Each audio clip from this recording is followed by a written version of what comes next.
জনশৃঙ্খলা, এখন স্বরাষ্ট্রমন্ত্রী যদি ঠিক করেন জনশৃঙ্খলা, তাহলে তো আমাদের সন্তানদের কাছে গুলি করাই তারা বৈধ বলবেন, যেভাবে তারা গুলি করে হাজারের উপরে আমাদের এখানে ছাত্র জনতাকে হত্যা করেছে।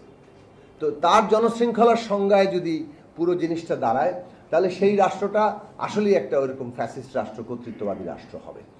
জনশৃঙ্খলা কোনটা কিংবা জাতীয় নিরাপত্তা কোনটা সেটা খুবই ডিফাইন্ড হওয়া দরকার।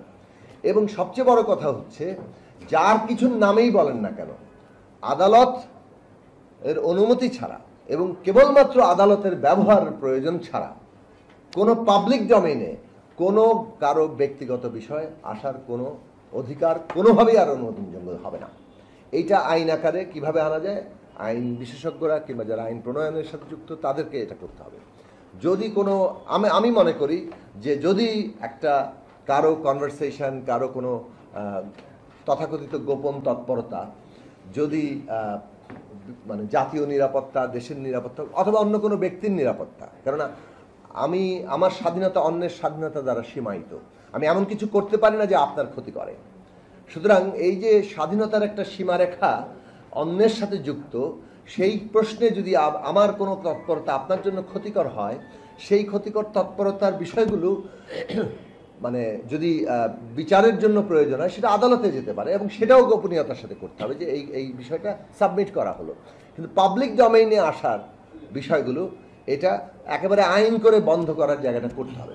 এখন বাংলাদেশে যদি বিচার ব্যবস্থা এরকম থাকে যে কি হবে না হবে ওটা আমাদের নির্বাহী বিভাগ ঘোষণা দেয়, তারপরে ওটা কার্যকর হয়, তাহলে তো এরকম জিনিস হবে। কারণ এখানে এই ধরনের অধিকারগুলো প্রশ্ন নিয়ে আমার সারাপ এখানে আছেন, উনি বলবেন যে এগুলো নিয়ে হয় আগেও আদালতে যাওয়া হয়েছিল, কিন্তু সেটা শেষ পর্যন্ত সুরাহা করা যায়।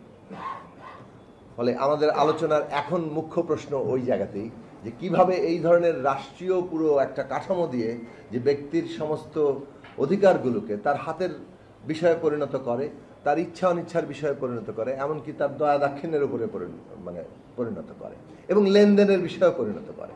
বিপুল পরিমাণে লেনদেনও এই সমস্ত জায়গাতে ঘটে, কারণ খুবই আড়ালে অনেক ধরনের থ্রেট থাকে, সেই থ্রেটের বিনিময়ে ডিলিং হয়। এই সমস্ত ঘটনাগুলো আমরা বহু জানি। এখন যে জায়গাটাতে আমি কথা বলতে চাচ্ছি যে গত 15 বছরে, এর আগেও আমরা যেতে পারি, নিশ্চয়ই যাওয়া উচিত, কিন্তু বিশেষভাবে এই সংস্থাগুলো যে আড়ি পাতার কাজগুলো করেছে সেটা নিয়ে শ্বেতপত্র প্রকাশ করা দরকার। যা যা হয়েছে তা আমাদের জানতে হবে, কারা করেছে তা আমাদের জানতে হবে এবং তাদেরকে একটা জবাবদিহিতা এবং বিচারের আওতায় আনা দরকার। কেননা এইটা এমনকি আইনেও যেগুলো আছে সেখানে কিন্তু বলা আছে আপনার কম্পিউটার, আপনার ডিভাইস এগুলো আপনার ব্যক্তিগত, এবং সেখানে কেউ যদি প্রবেশ করার চেষ্টা করে সেগুলো আইনত দণ্ডনীয়। কিন্তু আবার আরেকটা আইন করা হয়েছে যে রাষ্ট্রীয় নিরাপত্তা, জনশৃঙ্খলা ইত্যাদি ইত্যাদি শব্দ বলে, যে ওইটার জন্য আবার সরকার বিশেষ কাউকে দায়িত্ব দিতে পারবে, কোনো সংস্থাকে দায়িত্ব দিতে পারবে এটাকে ইন্টারসেপ্ট করার জন্য এবং এইখানে নানাভাবে তার পুরো জিনিসটা নিয়ে নেওয়ার জন্য। এখন আমরা ডিজিটাল সিকিউরিটি অ্যাক্ট কিংবা এই যে সাইবার সিকিউরিটি অ্যাক্ট এগুলোর ক্ষেত্রে দেখেছি যে এই সমস্ত ভেগ শব্দের মধ্য দিয়ে মানে সমস্ত কিছুটা তাদের নিয়ন্ত্রণে নিয়ে নেওয়া হয়।